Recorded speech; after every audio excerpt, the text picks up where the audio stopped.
GMP Detox session. My name is Markus Römer. Today we will talk about the ICH.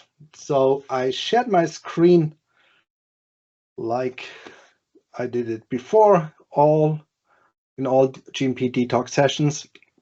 And today we talk about the ICH. And you find it on the web on ich.org because it's an organization. And the basic idea of the ICH is to have a harmonization between the regulations or between different agencies.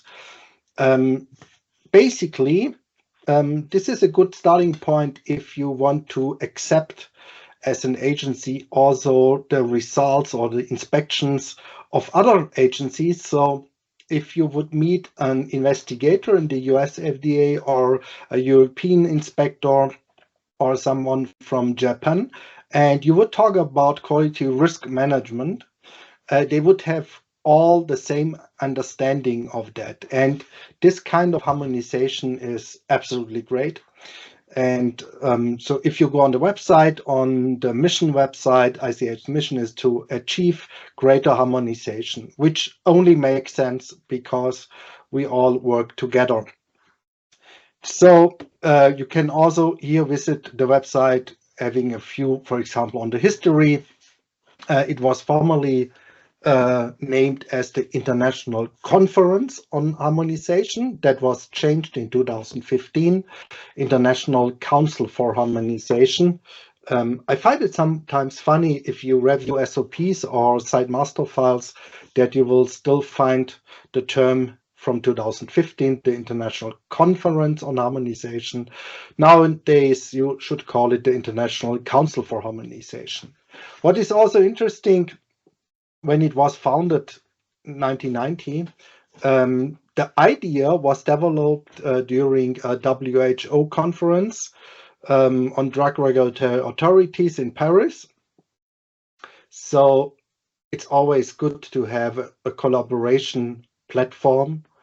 So maybe it's not very clever to leave the WHO because there are also a lot of advantages. And basically that was the birth hour of the ICH, which is doing a fantastic job. So you can read that about the history. Sometimes it's good to understand the history, or especially when an organization was renamed. The members, the founding members are Europe, US FDA, and Japan. There are also other agencies working in the ICH, like Canada, Switzerland. There are also other regulatory members like Brazil, Argentina. Interestingly, there's no membership from India, which is called the Pharmacy of the World, and it's not part of the ICH. Very strange, very interesting. I did another session some weeks ago. The US FDA also offered that to India. So I think it would be nice if they would also be a member. Again, it's about to harmonize the regulations or expectations. The ICH is providing 4 different types or categories of guidelines. The quality guidelines, very well known, is ICH Q9 or Q10, maybe also Q11. The efficacy guidelines, like very new in 2025, E6, revision number 3. Then the safety guidelines and the multidisciplinary guidelines, especially if you talk about the common technical documents for submission, that you can get a marketing authorization and so on, also makes sense to harmonize that in the field of GCP, but also in GMP and also for submissions and so on. Okay, these are the 4 basic types. What you should also know is if you have an ICH guideline in front of you, they're kind of versioning. They call it in step 1 to step 5. It always gets very interesting if a ICH guideline is in step 4. That means adoption of an ICH harmonized guideline in different countries, and step 5 is the implementation. So the US FDA, the EMA, the Japanese agency are members, but also others. When they implement it in their national GMP, GLP, GCP environment, then the guideline is becoming a step 5 document.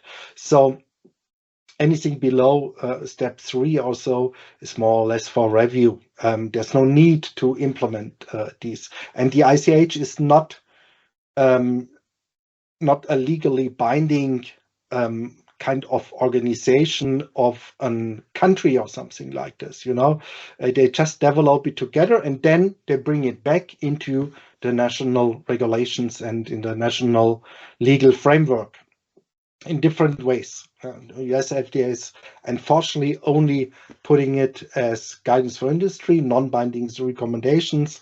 The EMA is doing it very similar, just as EMA guidelines, for example. But they also take over different areas directly into, for example, in the GMP guideline of Europe. What you also can check on the website is here each status of the guidelines. You can select that, the ICH topic, quality, efficacy, whatever, the guideline, the members. You can even download it to an Excel file if you want to, but you can see, for example, I've just taken ICH Q9, release 1. So in the United States, it's implemented. In Egypt, it's implemented. In Europe, in Mexico, in Brazil, Argentina, not yet. Will come later maybe, so that you have an overview. Or you also see here Saudi Arabia, for example, has implemented it, or in Korea, it's the process is in implementation. So implementation date, maybe it was still not updated, but okay, so what? Now the interesting part is, and maybe you can save thousands and thousands of euros and US dollars, British pound or whatever, because they also offer a training library, which is absolutely great. So it's not only that they provide some guidelines, they also provide a training library. And you will find here it for the quality guidelines, the safety guidelines, efficacy guidelines, and the multidisciplinary guidelines. So everything is there. You just need to click on that arrow, and then you will see very often there's a presentation behind of that, or some training materials, sometimes also provided in PowerPoint, so you can use it internally in your company. Absolutely great. Yeah, that's really a fantastic work. I have not reviewed all of them, but yeah, also Q7 for API production and so on. I just want to show you some of them. So for Q9, which is very often used, there was a briefing package since many years. And they have updated in the meantime the training materials in the last year, and they also provide a question and answer document. So pretty cool for Q9, very well done. Very new that triggered me for this GMP Detox session is E6 release 3, the step 4 presentation, which was developed this month, January 2025. Quite very good. I have not gone through all the slides until now, but it's important to know that. So before you spend a lot of money for trainings, just do that at home in your office, go through that. Very well written, especially because the authors of these guidelines usually also prepare the presentations. So first-hand information. It looks like this. Just opened one of the ICH E6 step 4 from 2 days ago, 23rd of January. So very well written. I hope you can get here an overview also with some figures. There's an Annex 1, Annex 2. how it's structured, what was the scope, what is the change to the previous version, right? So you see it here. Absolutely fantastic. Revision 3, revision 2, new chapters. Really cool. We don't go through all the slides. It's 50 slides long. Okay.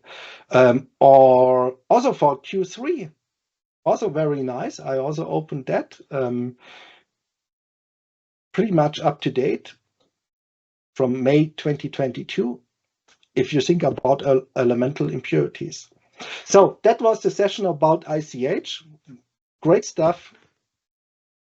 Visit the site. I have a few, especially on this here, the ich.org page training library. Really, really cool. ICH, thanks for providing it to us. Now we must get it known that everybody can have it. So I share it here. Okay, thanks so much. Have a great day. Bye-bye.